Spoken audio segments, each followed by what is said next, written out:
Hi everyone, it's me. And today, what is your favorite chicken? KFC? Let's start. Listen up, people. Here we go. Here's the plan, okay? We're gonna make a gaming console, right? A Kentucky Fried Chicken console. Best part, it's got a built-in chicken warmer.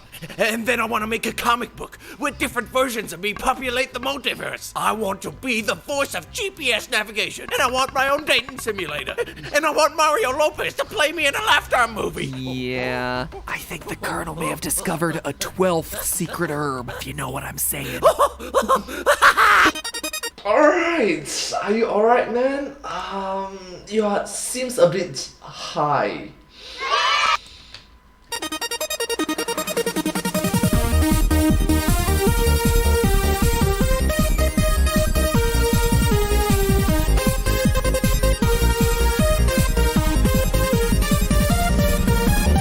Delicious! Hello, Internet! Welcome to Film Theory! Hello Internet, welcome to Film Theory. Hello, let's start. Yep, it is Film Theory. You did not accidentally click on a food theory episode. I promise you're in the right place. Theorists, today's episode is all about Kentucky Fried Chicken. Heck, all of today's episodes are about Kentucky Fried Chicken. Yes, there's a console, there's the food recipe, and now there's a film theory about it. Game theory, food theory, film theory, all about KFC. Yep, the fast food restaurant. And no, absolutely none of it is hashtag spawn. Probably should have been, probably should have tried to have gotten that, but nope. Blame it on the winter crazies, blame it on quarantine brain, heck, blame it on the curse of the Colonel. But for our first ever 3-way collaboration across all the Theorist channels, heck, it's actually a 4-way collaboration because GT Live's involved too. Look at this! Oh, those games! Oh, wow! Wow! Whoa, the rivals? There's so many characters. There's... That was great. Right? That was... I'm satisfied already. I'm satisfied. For our first ever... There's a dating sim about Colonel Sanders. KFC dating simulator. What? 4-way collaboration across all the Theorist channels, I had the idea to make it about KFC.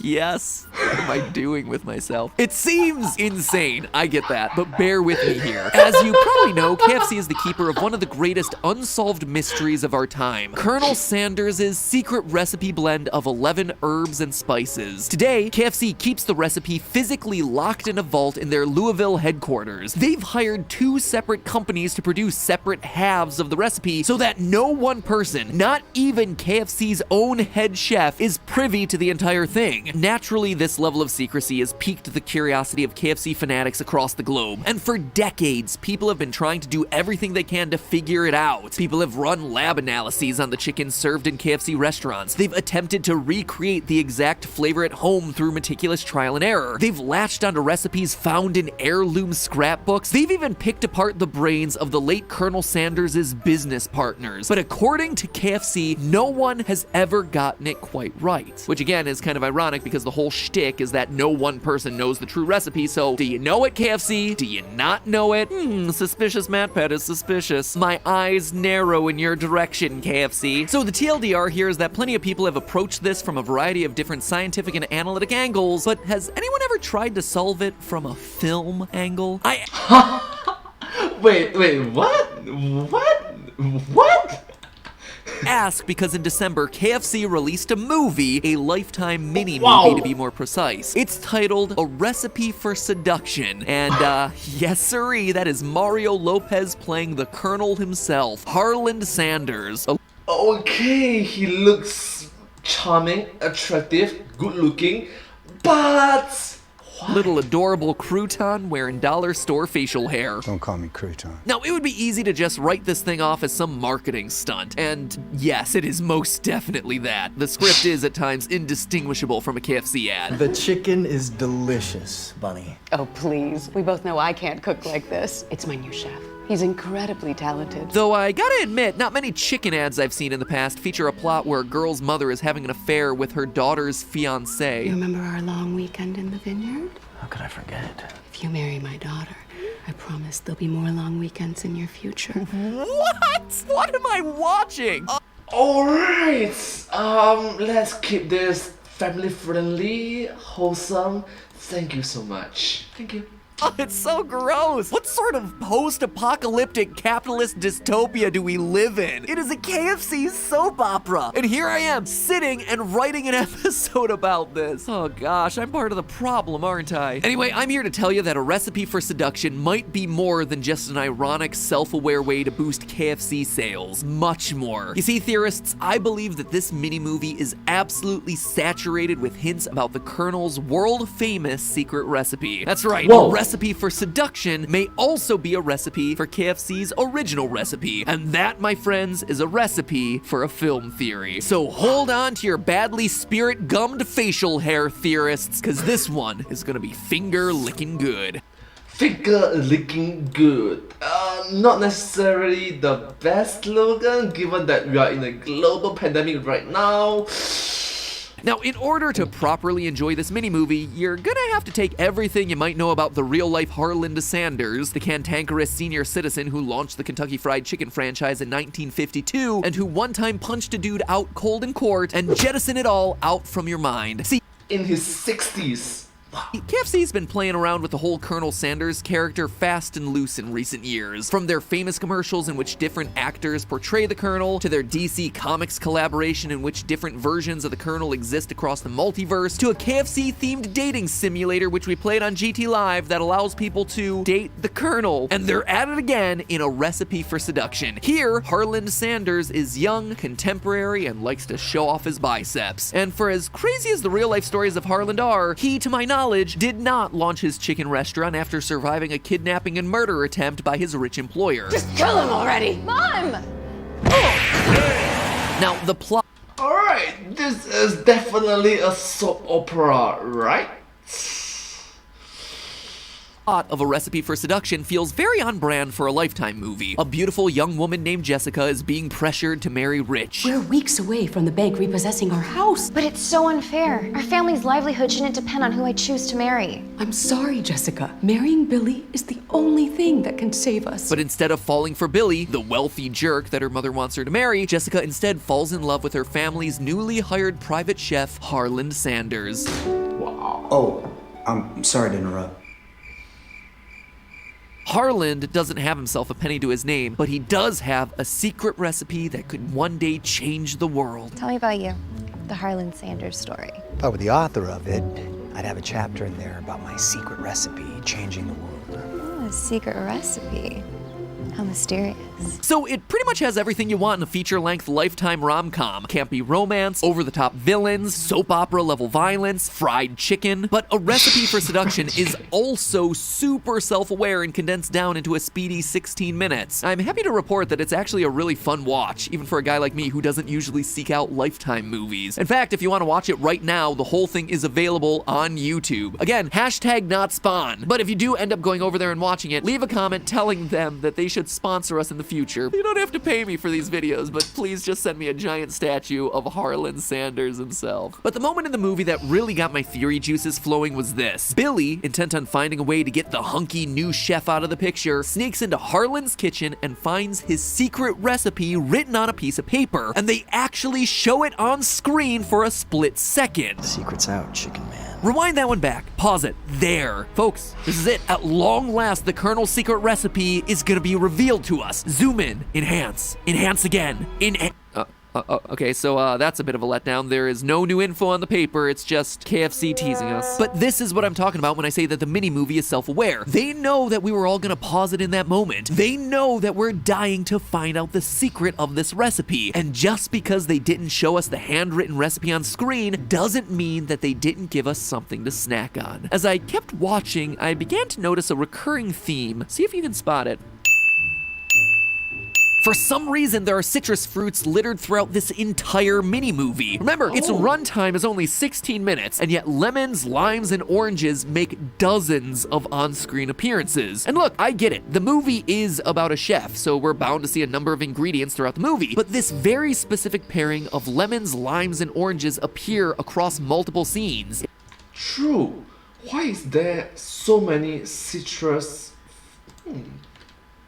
it was enough to get me suspicious. Sure, maybe they're just there to add a splash of color on screen, but how do you explain this? Harlan Sanders, the new cook. Harlan was head chef at Le Petit Pamplemousse. It's an incredibly random line that doesn't go anywhere, and it's weirdly specific in the way that it gets me to start asking questions. You see, Le Petit Pamplemousse translates to the little grapefruit, yet another citrus fruit. I mean, they could have picked any fancy-sounding restaurant name they wanted. They could have tossed in a chicken reference or a Kentucky reference, but they went with grapefruit? Coincidence? I think not. It is so random that it can't be random. Friends, this can be no oversight on the part of the filmmakers. What's the deal with all of this citrus? Because surely there can be no citrus fruits in the Colonel's secret recipe, right? The real-life Harlan Sanders was an accomplished cook and proud Southerner. For him or anyone else to put fruit into a savory Southern fried chicken recipe would be, well, it would be unusual to say the least. Sure, I guess fruit technically meets the criteria to be considered a spice since it's part of a plant that's used to flavor food, but there's no grapefruit on any spice rack I've ever seen. So what's the deal, KFC? Why'd you go out of your way to litter your own mini-movie with all these citrus references unless there was a reason to do so? So I did some research on the topic and I discovered that we can all rest easy. There is absolutely no reason to believe that Harlan Sanders ever included citrus fruits in his fried chicken recipe. However, the Kentucky Fried Chicken franchise is a different story. Oh, so you are talking about different, the original recipe and the KFC as a franchise recipe. In fact, the fine print on their own website explicitly states that citrus is indeed involved. More specifically, citric acid. Now, let's hit the pause button for a moment because this is an important distinction to make. KFC may call it their original recipe, but the fried chicken you're served at KFC today is not identical to the fried chicken you would have been served at KFC in, say, the 1960s. See, in order to keep the food quality consistent across their growing number of franchises, Kentucky Fried Chicken, which Harlan Sanders sold in 1964, elected to streamline the processes by which KFC's menu items were prepared. So contracts were signed, drastic changes were made. After all, not every KFC employee can be as gifted in the kitchen as the great Colonel Sanders, so the simpler they could make it, the better. It should also be noted that Harlan Sanders was quite unhappy and quite vocal about what he perceived to be a slippage in quality after the KFC franchise was sold to the new ownership. So yeah, over the decades there have been some tweaks to the Colonel's original recipe for business-related reasons. KFC claims the original 11 herbs and spices remain unchanged to this very day, although they've admitted other aspects of the recipe and preparation methods have received facelifts, such as the adoption of soybean oil as their frying oil of choice, especially in the US. You see, in the 20th century, soybean oil wasn't yet cost-effective enough to be used by huge franchises like KFC, but in recent years, soybean oil has grown in popularity and availability thanks to the fact that it's low in saturated fats and contains no trans fats. So affordability, popularity, people can afford it, so yeah. However, while healthier, soybean oil does have a downside. Soybeans in their natural state have a high concentration of linolenic acid, which causes the oil to spoil much more quickly than traditional frying oils. Fortunately, there are certain additives, including citric acid, that can improve soybean oil's performance as a frying oil. So that's why KFC now adds citric acid to its frying oil. It allows them to use a healthier oil. Now, most of the additives listed in the fine print of KFC's site, like TBHQ, don't affect the taste of the food in any detectable way. Citric acid, however, has an extremely strong taste, and it's possible that the sour citrusy taste is at least mildly detectable in the fried chicken. Care to guess what citrus fruits contain the highest concentration of citric acid? They would be lemons and limes, followed by grapefruits and oranges. Interesting. They all appeared in the film. A bit coincident?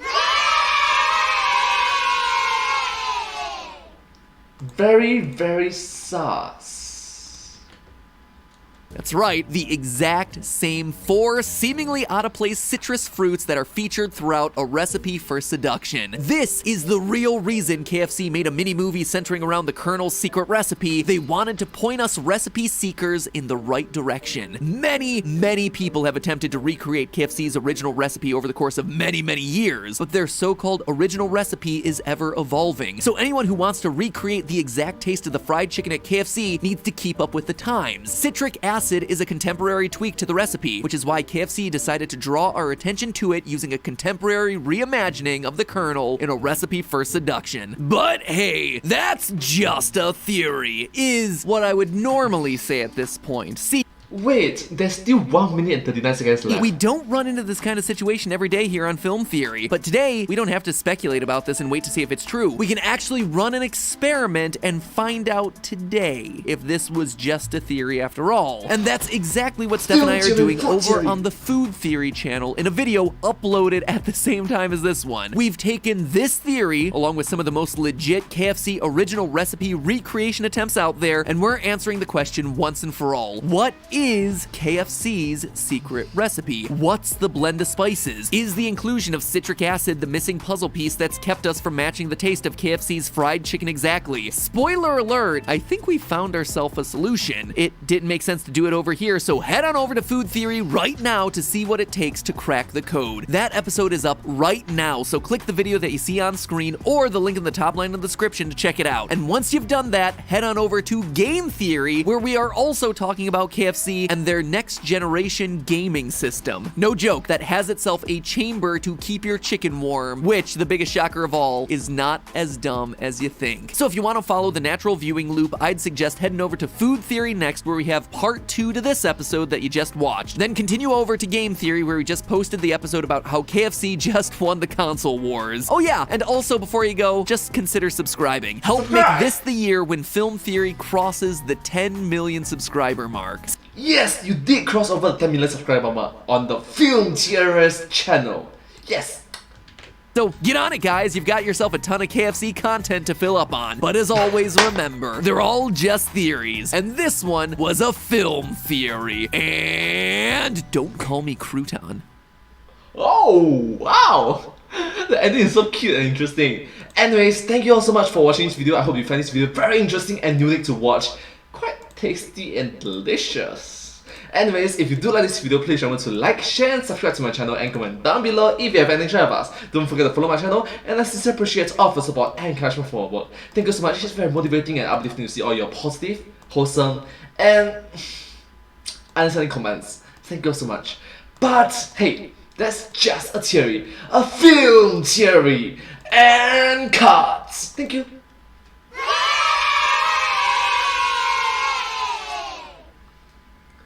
And I hope to see you all in my next video. Thank you so much. Bye bye. Subscribe.